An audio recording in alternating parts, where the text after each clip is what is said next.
Para comentar este assunto, chamo aqui a nossa tela, a estrategista-chefe da Nômade, Paula Zogby. Seja bem-vinda à nossa programação. É um prazer tê-la por aqui. Boa tarde. Boa tarde, prazer é todo meu, sempre, né, estar aqui com vocês. Caríssima, payroll assustou? Foi uma queda abrupta? Foi uma queda esperada, já que o juro está lá no alto há bastante tempo e a confiança das empresas já não vai muito bem por conta do tarifaço? Como é que você avalia a recepção a este dado do mercado de trabalho? Já tinha aí uma preparação, já tivemos dados fracos ao longo da semana, mas o mais importante é este aí da sexta-feira.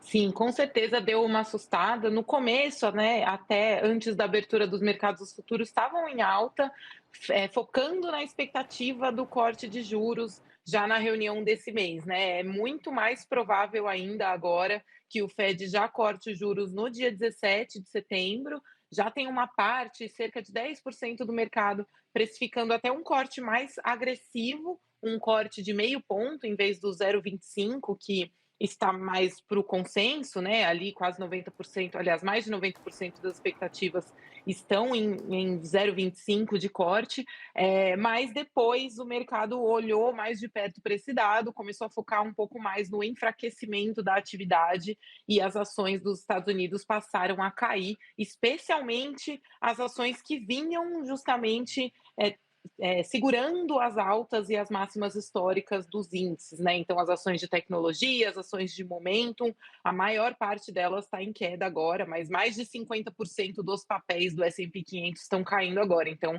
é uma queda generalizada, de olho aí nessa desaceleração da atividade, né? Que por um lado traz sim a expectativa de corte de juros, mas por outro lado o mercado já estava precificando bastante essa expectativa. Então, o corte de juros já estava no preço e a desaceleração da atividade começa a pesar mais negativamente, especificamente nas companhias americanas. Perfeito. Nós temos um peso bastante grande para o setor público em demissões. Já são quase 100 mil postos extintos desde o começo do governo Trump.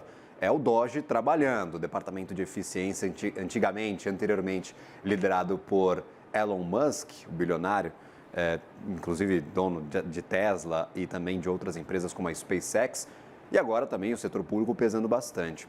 A leitura de que foi só o setor público ou todo o mercado de trabalho, outros setores também estão sendo afetados por essa mudança, Paula?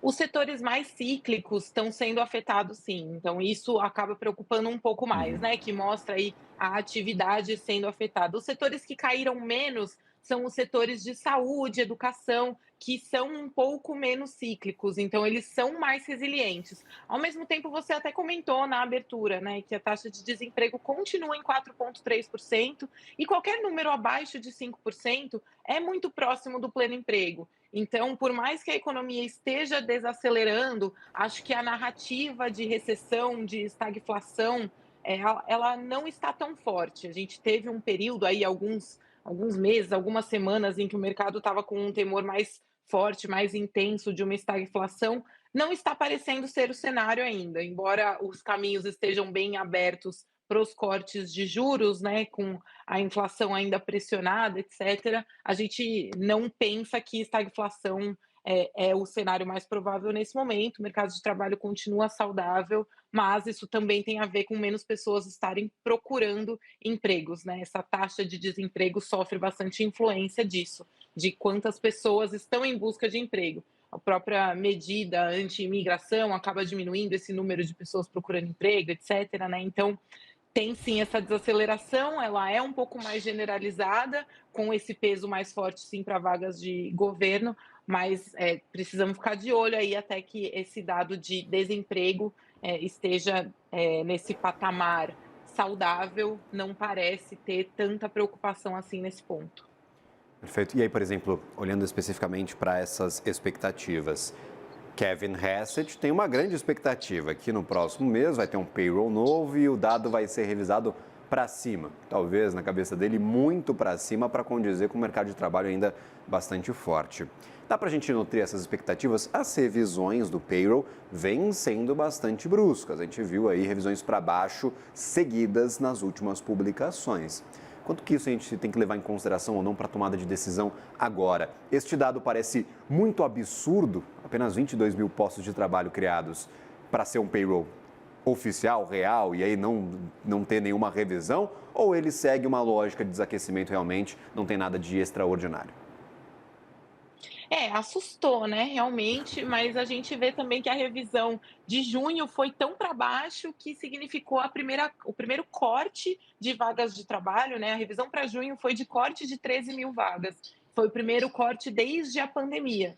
Então, é muito difícil você se basear numa revisão de um dado que saiu, né, o FONC não vai conseguir se basear numa revisão de dado, porque ele vai tomar essa decisão, né, de corte de juros ou não daqui 2 semanas, né? 1 semana e meia, no dia 17 desse mês. Então, por mais que tenha essa expectativa da Casa Branca, né?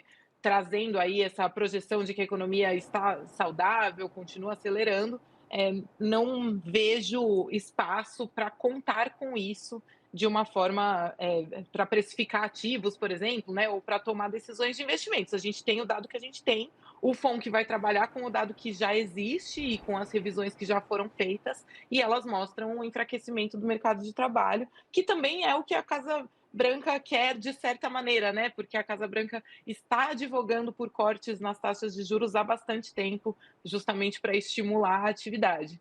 Então, no fim das contas, o saldo acaba sendo virando para esse lado, né, de cortes nas taxas de juros, ainda que tenha um sinal amarelo aí para a atividade. Perfeito. Peço novamente, pessoal, da nossa direção, colocar na tela o espelhamento da ferramentas do FedWatch do CME Group. Essa aqui é a cara da reunião de setembro. Lembrando, esses cálculos são feitos em cima da curva de juros dos Estados Unidos, é onde a galera está colocando dinheiro. 88% de chances de um corte de 25 pontos base, 0,25 ponto percentual. E aí já começa a aparecer, isso aqui não existia, tá? 11% de chances de um corte de 50 pontos base, de meio ponto percentual. Se a gente olha para o final do ano, também já tem gente começando a colocar na conta um ponto cheio, um ponto percentual de queda. Sai de 4,5 para 3,5 a taxa de juros nos Estados Unidos. Foi um payroll ruim o suficiente para gerar este debate? Ou é apenas aquela movimentação inicial? Sempre que sai um dado, a gente vê essas expectativas indo para um lado, indo para o outro, e depois elas se estabilizam. Como é que você avalia a direção da política monetária se baseando neste mercado de trabalho? Assustou, mas assustou o suficiente para mudar completamente o rumo do Fed?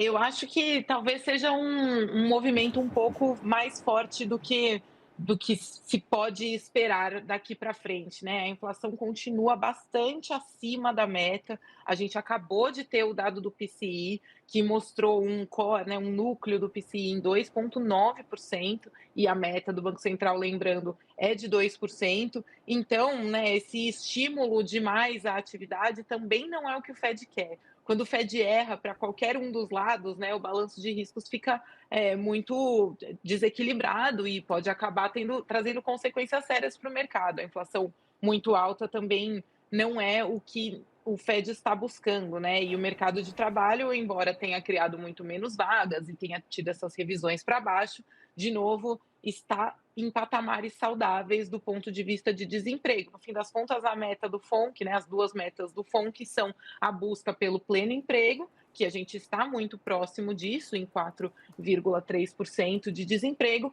e a busca por uma inflação controlada, que é o mandato que era o que mais vinha chamando a atenção nos últimos 2 anos, né? Era o grande foco, a inflação, e agora que a atividade começa a pesar. É complexo, né? É um balanço de risco bastante complexo, justamente porque o corte de juros vai na direção de estimular a atividade, mas ao mesmo tempo estimula a inflação, né? Ele aumenta aí a atividade, né? Diminui o custo de crédito, etc. E pode pressionar a inflação, que está bem acima da meta. Se tem uma coisa que está mais próxima da meta do que outra, ainda é o mercado de trabalho. Então, eu não precificaria cortes tão abruptos assim, né? Nem meio ponto na próxima reunião e nem 3 cortes até o final do ano, ou 4 cortes, né? Já tem uma parte do mercado precificando mesmo. Efeitos sobre mercado. A gente falou sobre expectativas, ação indo para um lado, indo para o outro. Começar a cortar juros nos Estados Unidos, desaquecimento do mercado de trabalho, significa o quê para quem está tomando decisão de alocação em ativos de risco? Eu vi, claro, os índices sambando de um lado para o outro, Me chamou a atenção, claro, o índice de small caps, que até teve uma resposta um pouco mais positiva do que o restante. A gente está muito bem aqui no Brasil, as ações estão subindo quase 1% pelo índice Ibovespa, tem ação subindo 4, 5%, talvez também na esteira desse maior otimismo nos Estados Unidos. Para mercado acionário, significa o que este payroll e essa expectativa maior por corte de juros, ô Paula? Eu vou começar pelo Brasil, que é relativamente mais simples, digamos assim, Claro. porque o Brasil está indo muito bem justamente pelo diferencial de juros, né? Não só pelo diferencial de juros, mas o diferencial de juros vem fazendo bastante preço nos ativos brasileiros. Então, vem bastante dinheiro para o Brasil por conta da nossa Selic estar muito elevada e estimular o carry trade na nossa moeda, né? Então, isso vem facilitando aí a vida para o real, né? O real vem se valorizando muito desde o início do ano e também para os nossos ativos de risco, que também estão relativamente baratos, né? Quando a gente pensa em médias históricas, a Bolsa Brasileira está em um patamar de preço relativamente atraente. A gente tem, claro, algumas das nossas questões, a questão fiscal é muito importante, quando a gente olha para a nossa curva de juros e compara com alguns dos nossos vizinhos, o Chile, por exemplo, o Brasil ainda paga ali 7% ao ano, né,